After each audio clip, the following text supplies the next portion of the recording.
दोस्तों, कल जलगांव शहर के संतुलन हॉस्पिटल में जो फरदापुर की एक हमारी बहन के साथ जो एक घटना घटी थी, जिसके तहत उन्होंने जाके जिलापेट पुलिस स्टेशन में लिखित शिकायत दी थी और उसके तहत जिलापेट पुलिस स्टेशन में CR नंबर 420/23 के तहत IPC 354 का गुना दाखिल हुआ था। लेकिन उस औरत की और उसके शोहर की यही शिकायत थी कि यह अटेम्प्ट टू रेप है, ये 376 का ही गुना दाखिल होना चाहिए। लेकिन चूँकि कुछ कानूनी वजूहात की वजह से पुलिस वो गुना दाखिल नहीं कर सकी थी। लेकिन पुलिस को, माननीय अधीक्षक साहब को, राजकुमार साहब को मैंने खुद जिलापेट पुलिस स्टेशन से दोपहर फ़ोन किया और ये रिक्वेस्ट की कि आरोपी को अरेस्ट किया जाए और आरोपी को अरेस्ट करने के बाद उसको लॉकअप में रखा जाए। लॉकअप में रखने के बाद कल उसको मैजिस्ट्रेट न्यायालय में भेजा जाए और न्यायालय में आप PCR मांगा जाए ताकि उसको इसकी अदल मिले और वह आइंदा किसी के साथ ऐसी कोशिश ना करे या कोई भी हॉस्पिटल का कोई भी वार्ड बॉय इस तरह की किसी पेशेंट के साथ हरकत ना करे। साहब ने, वो SP साहब ने हमारी बात मानी, उसको अरेस्ट किया और आज उसको कोर्ट में भेजा गया। लेकिन दुर्भाग्यवश आज कोर्ट में हमारी जो तपासी अमलदार वंदना राठौड़ मैडम थी, उन्होंने उसकी PCR नहीं मांगते हुए सीधी MCR मांगा और कोर्ट ने उसको PCR न देते हुए MCR दे दिया। MCR के बाद उनके वकील ने जमानत के पेपर दाखिल किए और कोर्ट ने उनको जमानत मंजूर की। लेकिन हमने वहाँ पे चूँकि कोई एडवोकेट नहीं था, कोई नहीं था, इसके लिए हमने खुद खड़े रह के माननीय कोर्ट को एक रिक्वेस्ट की कि सर ये बहुत सेंसिटिव मामला है, आप इसमें नज़रअंदाज मत किए और उसको कम से कम जेल में रखा जाए, मैजिस्ट्रेट कस्टडी में रखी जाए, उसको बेल न दी जाए। लेकिन कोर्ट ने बहुत अच्छी तरह से हमको कन्विंस किया कि पुलिस ने अगर PCR नहीं मांगा है, MCR मांगा है और कायदे के तहत इसको अगर 5 साल की सज़ा है तो मैं कौन से बेस पे इसको जेल में रखूं। उनकी उन बातों पे हमको यकीन करना पड़ा। कोर्ट ने हमको बहुत अच्छी तरह से समझा और ये भी कहा कि आप इसके खिलाफ सेशन कोर्ट में जा सकते हैं। मैंने इस पर बहुत शर्त डाली है, इसको अल्टरनेट डे पुलिस स्टेशन में हाजिरी लगाई है। इसको ये कहा गया है कि वो किसी तरह से टेम्परिंग ना करे, किसी साक्षीदार पे दवाखाने की कोई इसमें वो हेरफार ना करे, ये सभी लगाया है। अगर ये शराइत को पूरी नहीं करता है तो आप फिर से आओ कोर्ट में, इसका बेल एप्लीकेशन ज़रूर कैंसिल करेंगे। फिर हम वहाँ से निकल के फिर से हमने माननीय पुलिस अधीक्षक साहब को फ़ोन किया, लेकिन चूँकि राजकुमार साहब कई व्यस्त थे, फिर हमने अपर पुलिस अधीक्षक साहब को कांटेक्ट किया, चंद्रकांत गौली साहब को ये बात बताई कि हमारे इसमें असंतोष है कि पुलिस ने PCR क्यों नहीं मांगा और MCR मांग के उसको क्यों छोड़ा गया। माननीय अपर पुलिस अधीक्षक ने हमारी बात को माना और कहा कि ज़रूर हम कार्रवाई करेंगे, लेकिन हमने कहा कि हमको लिखित में आपको शिकायत देनी है। तो उन्होंने कहा कि आज छुट्टी है, लेकिन फिर भी मैं कुछ ऑफिसर को SP ऑफिस भेजता हूँ, आप उनसे मिलो, उनको अपनी लिखित तकरार दो।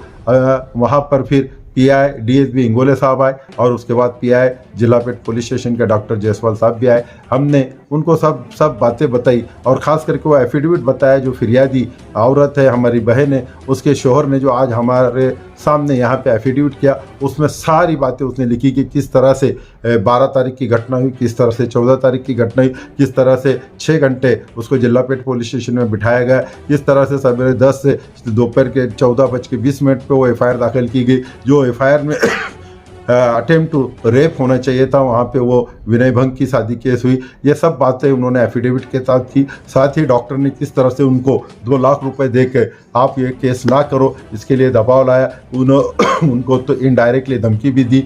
ये सब बातें उन्होंने अपनी एफिडेविट में लिखी।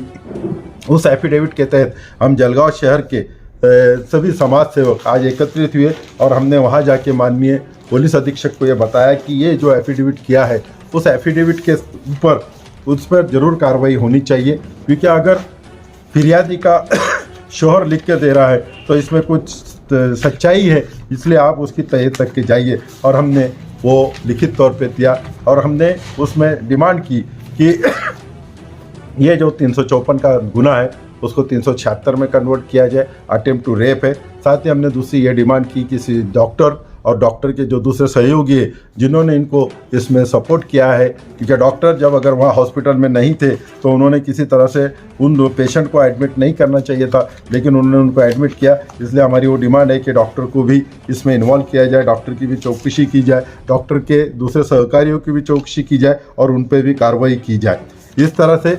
और साथ ही इस पूरे इसमें जो कि हॉस्पिटल में किसी तरह की सीसीटीवी नहीं है, जहाँ जहाँ सीसीटीवी है उसके फुटेज को सीज किया जाए और वो फुटेज पे देखा जाए कि ऐसा कितनी बार ये वार्ड बॉय ज्ञानेश्वर बाविस्कर कितनी बार ऐसे इसमें जाता है। साथ ही हमने ये भी डिमांड की कि प्रिवेंटिव एक्शन लेके उसको LCB के तहत 110 ई-गव प्रमाणे उस पर कार्रवाई की जाए और इसकी पूरी तहकीकात करके 30 दिन के अंदर कोर्ट में चार्जशीट दाखिल की जाए। ऐसी सारी डिमांड हमने आज माननीय पुलिस अधीक्षक के जो प्रतिनिधि वहाँ पे आए थे, DSB के PI इंगोले साहब और PI जिला पेट, हमने उनके सामने ये बातें रखी है। उन्होंने हमको वादा किया है कि हम पूरी तरह से तहकीक करेंगे और इसमें डॉक्टर का निगलिजेंस है, डॉक्टर के स्टाफ का निगलिजेंस है। हमने ये भी कहा कि मेडिकल काउंसिल को भी उस हॉस्पिटल की